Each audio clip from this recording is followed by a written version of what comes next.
ating pambigyan ng parangal pagkilala. Palakpakan!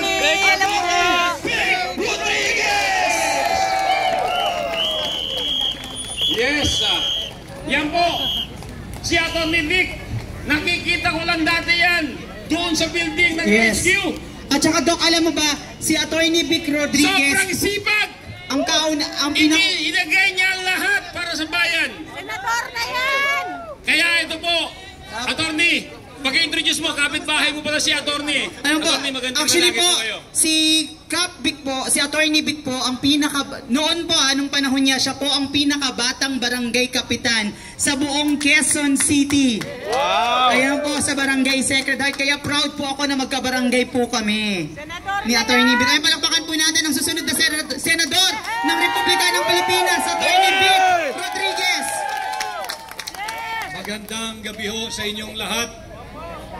Ako ho ay tumungo rito mula sa airport. Galing po ako ng Kuwait.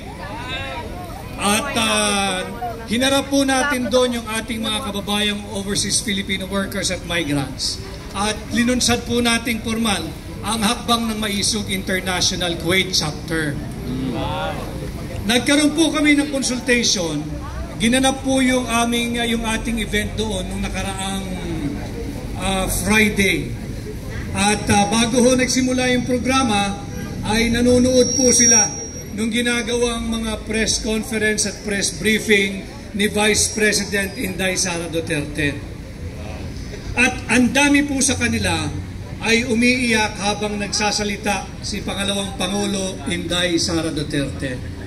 Pinapabot po ng ating mga kababayan mula sa Kuwait at nung mga iba pa na naroon din sa Middle East na sila po ay kaisa natin ngayon sa ating ginagawang pagtindig, sa ating paninindigan, pagtatanggol, pagpoprotekta at pag-aalaga kay Vice President Inday Sara Duterte.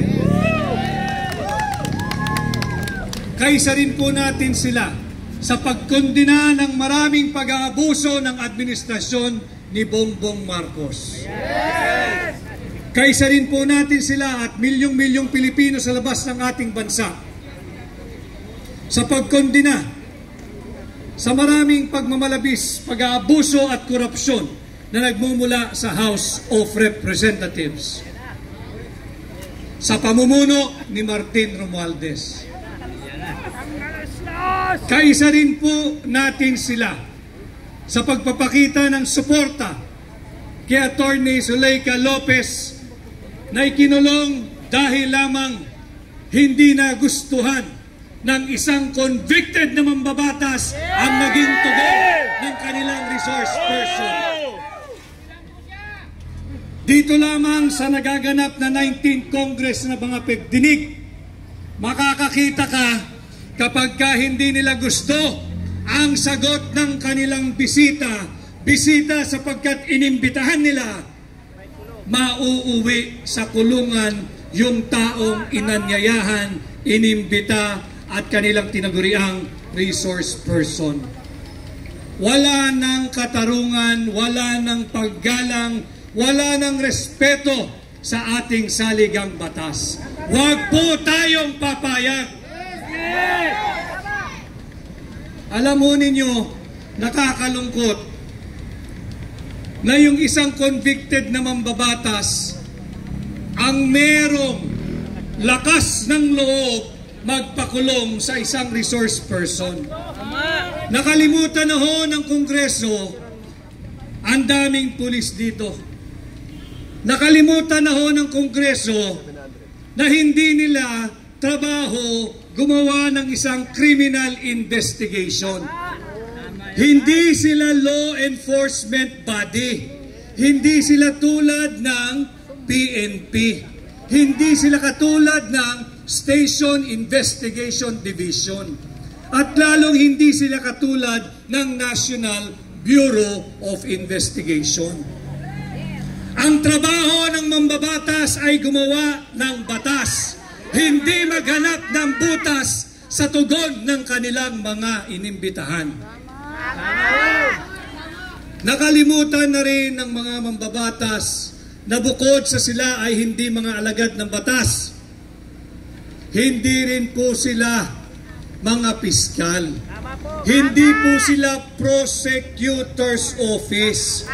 Hindi po sila bahagi ng National Prosecution Service ng Department of Justice na merong karapatan at kakayahan at expertise magsagawa ng imbestiga upang malaman kung sino ang dapat kasuhan at kung ano ang kasong kriminal na dapat isampa sa korte. Hindi po trabaho ng mga mambabatas mag-astang mga piskal. At higit sa lahat, nakalimutan po ng mga mambabatas, lalo na yung convicted na mambabatas. Kulong si Castro! Nakalimutan niya na siya ang may conviction. Nakalimutan niya na siya ay nakakalaya dahil umaapila lamang siya sa kanyang conviction. At higit sa lahat, nakalimutan niya at ng mga kasamahan niyang pilit tinatatawag na honorable na hindi sila trial body o trial agency. Hindi po sila korte upang magsabi kung sino ang guilty at hindi guilty. Hindi po sila korte para magbigay ng karapatang parusa na pagkakakulong kagaya ng ginawa nila kay Attorney Lopez. Ako'y natutuwa dahil nung isang gabi pa ay nanawagan na po tayo sa ating mga kapwa Pilipino at naririto kayo, pangalawang gabi tumutugon, basagin na po natin ang maling kultura ng pananahimik. Yes! Meron po tayong tinatawag na undeclared martial law. Ang pagkakaalam ko, gumagana ang ating saligang batas. At yung ginagawa natin ngayong gabi, bahagi ito ng ating karapatan na nakaukit at may garansya sa ating saligang batas na magtipon-tipon ng malaya at magkaroon ng payapang pagtitipon. Ang pagkakaalam ko, buhay na buhay ang ating saligang batas. Subalit bakit pagdating sa Kongreso, tinatapakan, sinasalaula, yinuyurakan nila ang mga karapatang pantao ng mga resource person. Sabi po sa Article 3, Section 1 of our Constitution, no person shall be deprived of life, liberty, or property without due process of law. May due process ba ang pagkakakulong kay Attorney Lopez? Meron bang due process na sa kadiliman ng gabi, walang kuryente, pinatayan din ng tubig, darating ang mga ilang elemento ng kapulisan upang pwersahin at pwersahang ilipat si Attorney Lopez mula sa House of Representatives patungo sa correctional facilities ng Mandaluyong? Ito ay malinaw na paglabag sa karapatang pantao. Nakalimutan din ho ng mga congressman natin, ng mga miyembro ng mababang kapulungan, yung Section 12, Article 3 of our Constitution. Malinaw po sa ating saligang batas na bawal ang force, intimidation, violence, or torture that will vitiate the will or will vitiate the consent. Yung pananakot na kapag hindi ka sumagot ng ayon sa aming kagustuhan, isa-cite ka namin in contempt. Yan po ay pananakot. Yan po ay threat. Yan po ay intimidation that vitiates the will, and that is unconstitutional. At bilang panghuli, tinatapakan pa rin nila ang karapatang pantao ng kanilang mga iniimbitahan sa Kongreso, partikular na ang Section 17, Article 3 ng ating saligang batas.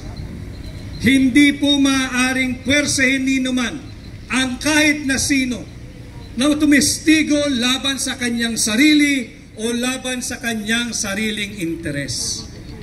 Sa Kongreso, pag pinatawag ka at hindi gusto ang sagot mo, pipilitin kanila, susubuan kanila ng mga salita na gusto nilang lumabas sa iyong bibig kahit naman hindi iyon ang katotohanan.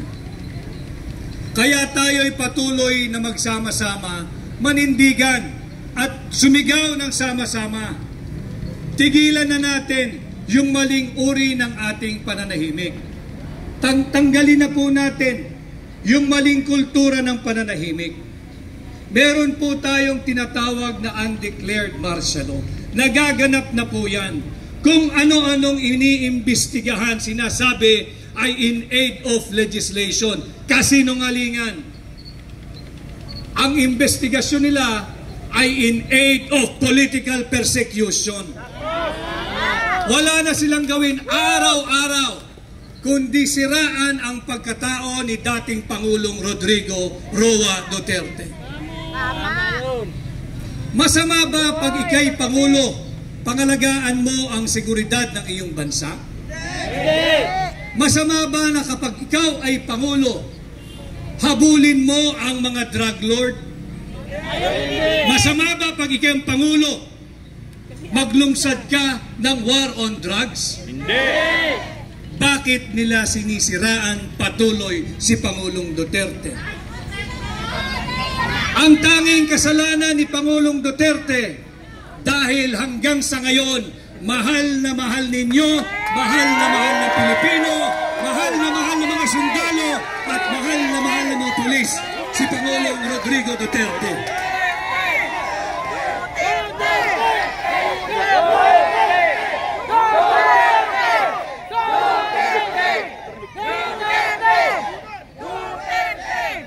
At dahil hindi sila magtagumpay, ang kanila namang pinupunteriya ngayon ay si Vice President Inday Sara Duterte. I am not here to speak on behalf or to defend Vice President Inday Sara Duterte.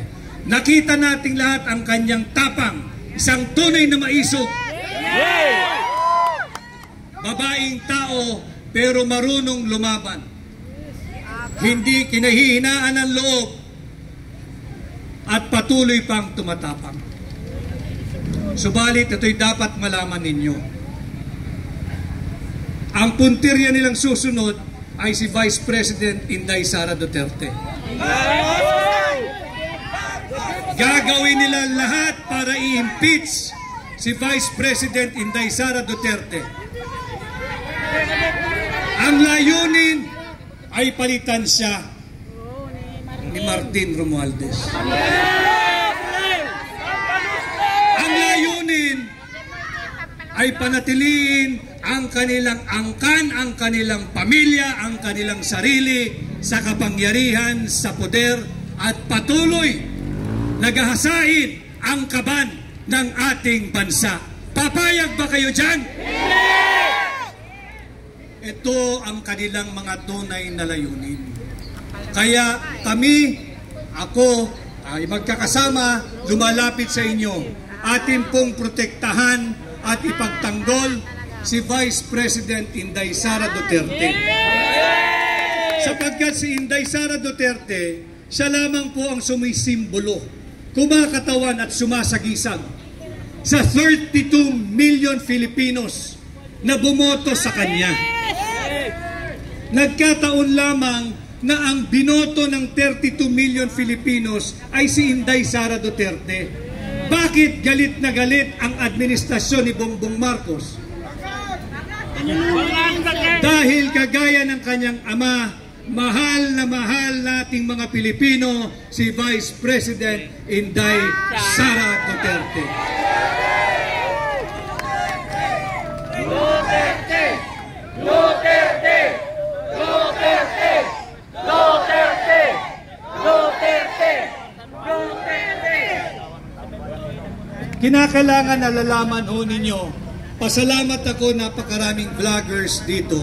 Alam ho ninyo, yung anyo nung mass gathering o pagtitipo na ganito, nagbabago din. sapagkat tama yung sinasabi ni Vice President Sara Duterte. Hirap na mga Pilipino.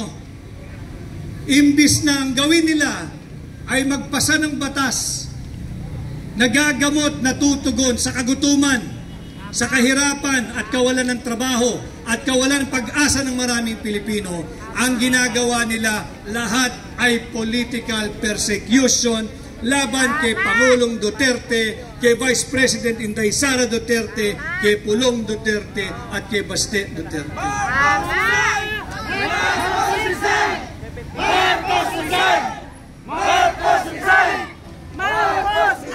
Bakit ba sila inggit na inggit at mahal na mahal ng Pilipino ang pamilya Duterte? Simple lang naman ang dapat nilang maging katugunan. Magtrabaho din kayo ng katumbas o higit pa sa trabaho at pagmamahal ni Pangulong Duterte na ipinakita at ipinamalas sa bansang Pilipinas at sa mga Pilipino.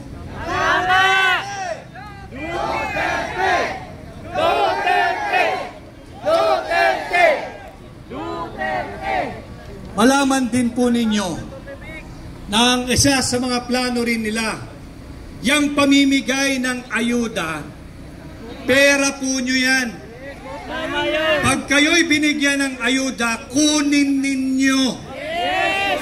Ako na ang nakikiusap, nagmamakaawa, kunin ninyo. Pera nyo yan. Hindi yan pera ni Bongbong Marcos. Hindi nyo pera yan! Hindi yan pera ni Martin Romualdez. Dalawang bagay ang pinagkukuhaan ng ayuda, o AYIX o AKAP. Hindi po yan pera ng mga politiko. Yan po ay galing sa mga buwis na ibinayad. At dahil hindi sapat yung mga buwis na ibinayad, nangungutang po ang pambansang pamahalaan na ang magbabayad po ay manggagaling sa buwis na ibabayad ng mamamayang Pilipino. Pera nyo po yan. Tanggapin po nyo yan. Pero pag sa pagtanggap ninyo, huwag nyo pong isuko ang inyong pagkatao, ang inyong dignidad, ang inyong self-respect, at ang inyong boto. Kunin ninyo ang perang yan, sundin ninyo ang nasa sa loob ninyo, sundin ninyo ang nasa puso ninyo. Importanteng nalalaman ho ninyo ito dahil mahirap naman na tayo'y nagsasalita lamang upang paigtingin ang inyong galit. Hindi po. Ito po yung mga bagay na dapat nalalaman ninyo. Karapatan po ninyong malaman ito dahil hindi na tayo lumalabas sa tinatawag nating traditional media. Kaya palakpakan natin ang lahat ng social media vloggers na naririto ngayong gabi. Sila po ang tinatawag nating new media. Sila po ang nagdadala ng totoo at tunay at makabuluhang balita sa mga tahanan, sasakyan, lugar ng trabaho, opisina, at maging sa ibang panig ng mundo. Gising na ho yung ating mga kababayan sa ibang panig ng mundo, sa US, sa Kuwait, dyan sa Middle East. Sila po ay nakamatsyag sa inyo, nanunood kabahagi ng ating ginagawa ngayon. Makikita po nyo yan sa inyong mga views. Hindi naman ho pare-pareho ang channel ninyo, pero makikita ninyo, padami ng padami ang nagpapakita ng hindi pagsang-ayon sa ginagawa ng administrasyong ito. Kaya wag ho kayong mapapagod, nagsisimula pa lamang po tayo, pinaglalaban lamang po natin dito yung sinisigaw ng hakbang ng maisog, nananawagan for transparency, accountability, peace and security. Ating panagutin ang mga magnanakaw diyan sa Senado at sa Kongreso. Nabanggit po kanina ni Placido na ako po ay isang kandidatong para senador ng hakbang ng maisog. Hindi na po muna panahon yan. Nais ko lang pong banggitin ang pangunahin sa aking nais gawin. Yan yung war on corruption. Subalit, yung war on corruption, hindi po yan motherhood statement. Kung tayo'y tutulungan ninyo, sisikapin kong maibalik ang death penalty. Death penalty, subalit sa 2 kaso lamang. 2 kriminal na kaso lamang. Unang-una sa kasong plunder. Para matigil na yung patuloy na pagnanakaw ng mga mambabatas. Subalit, paano ho natin gagawin yan? Ang plunder ho kasi, bago ka makasuhan, bago ka makonvict, kinakailangan na kapag nakaw ka ng 50 million pesos.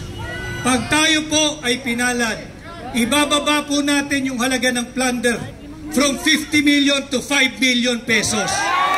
Mabuhay Bansang Maisog! At kapag napatunayan ang mga tiwaling taong gobyerno na nagnakaw ng 5 milyong piso, ditay ang kanilang kaparusahan.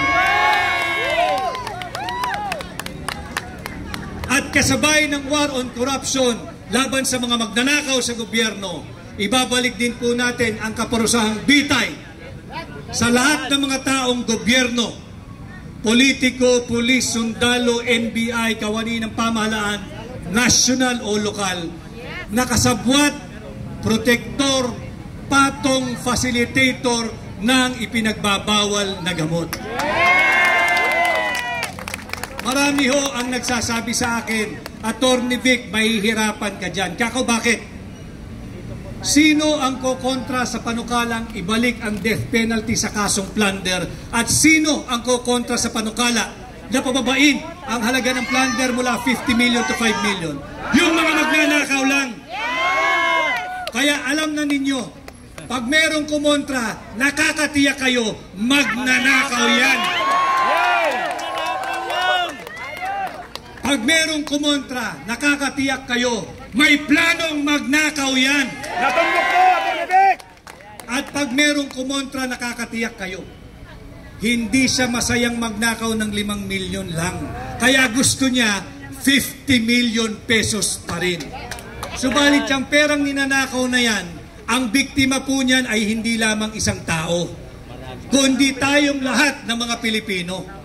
Imbis na maitaas sana ang sahod pa ng mga sundalo at pulis at bumbero, napupunta sa bulsa ng mga tiwaling politiko na kung makapag-utos sa ating mga pulis, akala mo tao-tauhan at ari-arian nila ang mga miyembro ng PNP at ng AFP.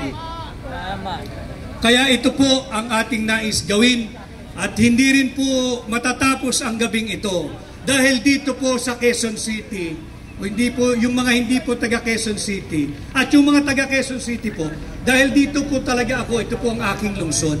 May kaibigan nung ako nung araw pa, matikas na barangay captain.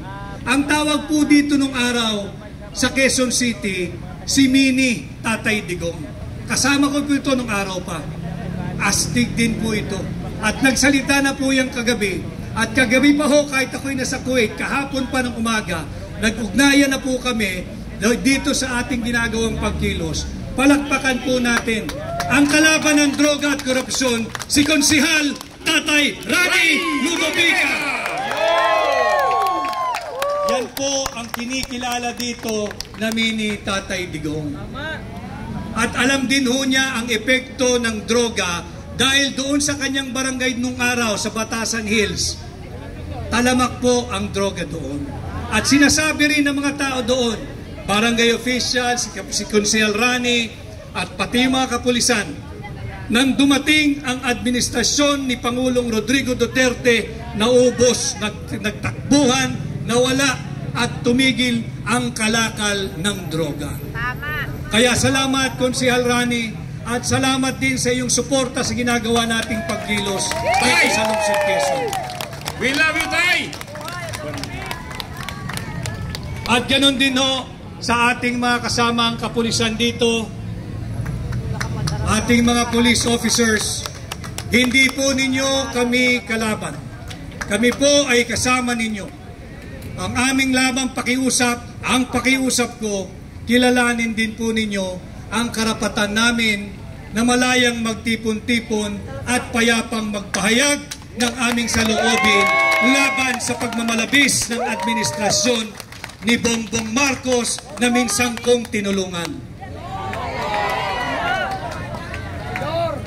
Pagbaba ko kanina sa sasakyan, tinanong bakit ko na hindi tinutulungan si Bongbong Marcos. Simple lang ang sinagot ko. Hindi na siya tumatalima doon sa napag-usapan naming direksyon na maglilingkod kami ng tapat sa mga Pilipino. Yun! At hindi rin ako nagkulang ng salita sa kanya. Sinabi ko na noon, yung mga nakapaligid sa atin na ang tanging layunin ay magnakaw sa gobyerno, kaya ko yan.